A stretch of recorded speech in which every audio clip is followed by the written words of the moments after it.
Hi lovely one, it's Ethany and today I am here to talk to you about how to make your own book of shadows. So whether you're new to the witchy world or a well-seasoned witch, we all loved a well-seasoned witch, building your own book of shadows is an important rite of passage.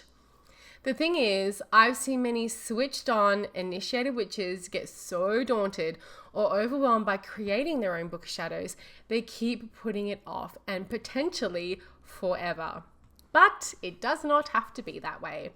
Your book of shadows doesn't need to be complicated or a social media masterpiece. It doesn't even have to be a big book. We are not aiming for an encyclopedia. Well, you can build that up if that's your thing. The key thing here is to just start off simple. Think of a book of shadows as a witch book that holds all your essential wisdom, your to-do list, and anything else that would keep you to be kick-ass in your craft. It is a learning companion and a sacred tool all rolled into one. So forget about being Instagram worthy for now, unless you are super talented and know how to do some art that would blow even my socks off. Just focus on taking small, simple steps to build your very own book of shadows. So, what the heck is a book of shadows anyway? Great question. There is a lot of conflicting advice and opinions out there. Really, it's true, on what a book of shadows is and what it should contain. So you're going to find, like with anything in your practice, you're going to read different books, you're going to have different teachers or influencers, and this can make people super duper confused. A book of shadows is really your personal book of magic. It can contain your experiences with all your magical work, all of your spells, your rituals, your divination practices, your dream work, etc. Your book of shadows is not necessarily a grimoire, which is more of a textbook which focuses on the how-to for rituals, spells, and potions, and it's not really a spiritual journey. It's also different to a mirror book, which is more like a witch's dear diary, where you record reflections on your dreams, tarot readings, paranormal experiences, hot dates, those kinds of things. Some people, including myself, choose to combine all their magical and personal practices into one volume, and other people want to keep them separate. Do whatever works for you, hot pants. So here is the thing. If you want to have a book of shadows that is like a record of every Sabbath that you have gone to, the ritual that you used, the tools, the people that were present, the timing, what the moon was in, all that kind of stuff. And then you have the full moon rituals or your Esbats and your Sabbats. You have all the spells that you have done, and it's all in chronological order in your book of shadows, and your favorite spells and recipes. And then you have your grimoire, which is like an encyclopedia of symbols, correspondences. What does green mean in magic? What does the astrological signs mean in magic? What are the moon phases? This is more of like your building blocks. That can be a grimoire. And then your dear diary or witch's diary can be more of like your personal record. Those would be the three sorts of things, or I call it a mirror book, by the way. Those can be the three sorts of pillars. But like some people like me, I like having it all in one. But do know that different people and teachers will reference different things. And I just wanted to build them out into pillars so you kind of understand what may go into it. But really, like I said, do what works for you. Now, the modern witch's book of shadows has changed. Today, just like Wicca and the craft itself, the book of shadows has adapted with the times to become a highly personal and ever-evolving journey of love in many different formats and guises. Digital devotees can use countless apps. If you're artistic, try canva.com. If you want to drag and drop your image editing, you can put text in there. You can make a magazine for every Sabbath. You can do presentations. There's all sorts of fun stuff you can do with Canva. You can use Google Docs if you want a word processor that can link different files and is accessible from anywhere. I live for Google Docs. Evernote is a journal program and has a lot of great functions like including video, audio recordings, tagging, the ability to clip content from web pages, just to name a few. It is a great resource for those of you like me who like to Hermione all over the internet and gather as much information as possible.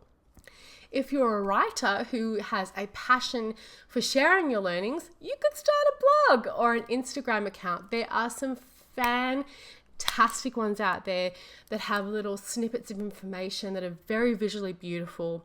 There are also great Instagram accounts that have beautiful like stickers. I've got a ton of witchy stickers and things like that to use for your book of shadows. Now, to those of you who like to have a physical book of shadows. For the highly practical, a 3-ringed binder will allow you to move things around, easily adding or taking things away. I love those scrapbook ones that you can find, and it lets you to add as many pages as you want. I actually have a book of shadows that is one of, I actually got 2 of them now, that are those scrapbook binders. 3-ring folders are great. I've got all of my Aurosoma training in 3-ring binders, and I've got a bunch of stuff that I have found from old days of yore that don't really fit into my book of shadows in binders as well. If you like things like notebooks, I am notebook obsessed. They are absolutely everywhere in my space.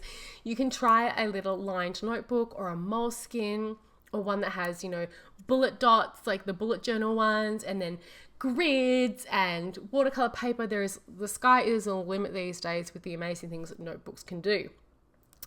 For something a little bit more special, you can try a special leather notebook or journal, or a moleskin notebook, because these are really gorgeous. This is one of my books. I've shown this before. It is one of my tarot journals, and this actually comes, the leather, you can remove it. So once you've filled this up, you can take it out, and it just has little visual journals, and it's so great because it also has a whole bunch of space for, I've got notes from courses I've done, I've got cards from when I've been at conferences. I went to an Aleister Crowley Nightmare Paintings place. I've got lots of little ticket stubs in here from a lot of the craft stuff that I've gone to. So that is a great way of finding these. You can find them like on Etsy and things like that, and in your local pagan stores. They're great. I love them.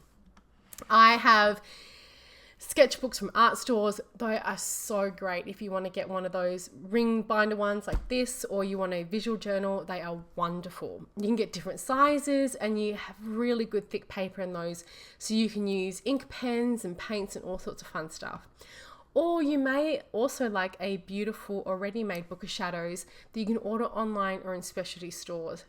This was kind of one of them. There are a number of different types that you can get as well.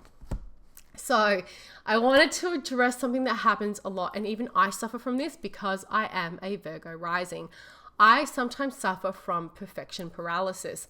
Many modern witches have a down and dirty book of shadows, which is constantly a work in progress, along with a very pretty version that feels more special and something that they feel comfortable to share with others if they want to, or something they take a little bit more time with.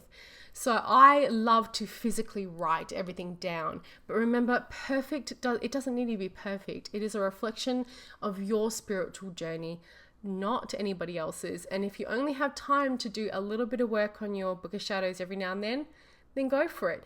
Have something like this that you can move things around, or have a binder that you can move things around in, and then maybe have a more formal one. I'm going to show you one of my more formal book of shadows for when you have more time. So what next? You say, Anthony, what next? So you got your book of shadows format sorted out. You know what you're going to add into it. You know if you're going to have everything under one, or if you're going to separate it out. Now what? So go with your intuition. witchy one. Act spontaneously and trust it will unfold and be perfect for you when it happens. Start jotting down your notes, your ideas, your inspiration, your illuminations, anything that comes to you, a goddess that you may have seen on a shirt that day, whatever floats your boat. Spells and rituals, potions, essential oil information, herbal remedies and teas, charts, rocks and crystals, solstice celebrations, recipes, tarot spreads, your freaky dreams and experiences, and let me tell you, I got a lot of those. Goddesses and gods that you've come in contact with or that you found, correspondence charts, songs, prayers, meditations, goals, sketches, doodles, anything, your own coven code or personal witchy manifesto that you live by. All of this and so much more can be recorded in your very own Book of Shadows. Remember, there is no right or wrong way. Every Book of Shadows is going to be different. You have freedom to imprint your heart and soul into your book. Treat it as your personal journal, something that will help you work with witchcraft in a way that will positively influence your life and the world around you.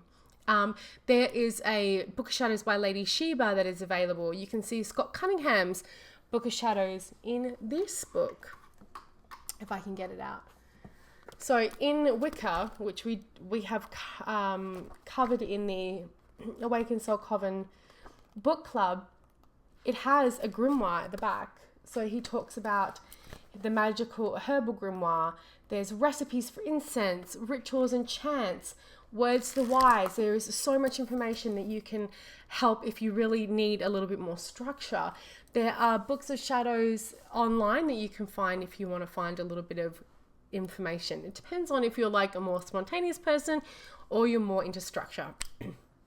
So now, without further ado, here is my very first book of shadows.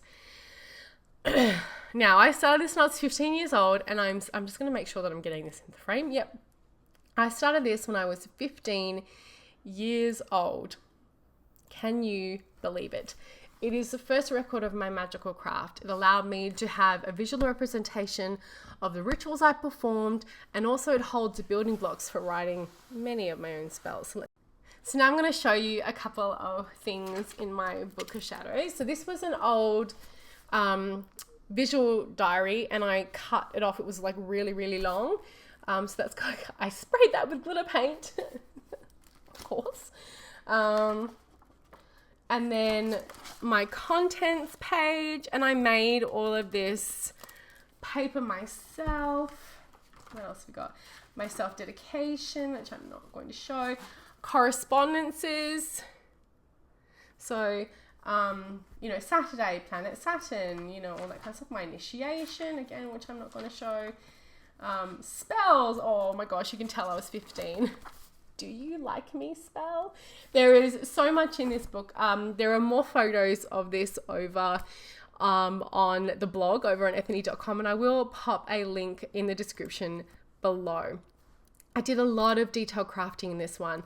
I made my own paper from scratch, as I showed you. I collaged, I painted, I sketched, and it was a real labor of love. So things have changed for me as the time has gone on. I've got several books of shadows, and I also do a lot of work now visually online. So I've kind of moved away from, even though I have a ton of these, from a lot of stuff being written to being online. I have created a free resource for you all to help you build your own Book of Shadows. It includes a 5-step guide plus over 50 ideas 50 of what you can include in your own Book of Shadows. And I've also included 8 workbooks for celebrating every single one of the witch's Sabbats, including rituals, tarot spreads, recorded meditations, and much, much more. I'm going to pop the link in the description below, and they are going to be all across my social media and over on the blog at ethany.com. So I hope you have enjoyed this little excursion into the Book of Shadows. Remember, it just has to mean something to you. You are your own witch. It is your practice. I would love for you to download the guide and let me know what you think. And thank you, as always, for watching.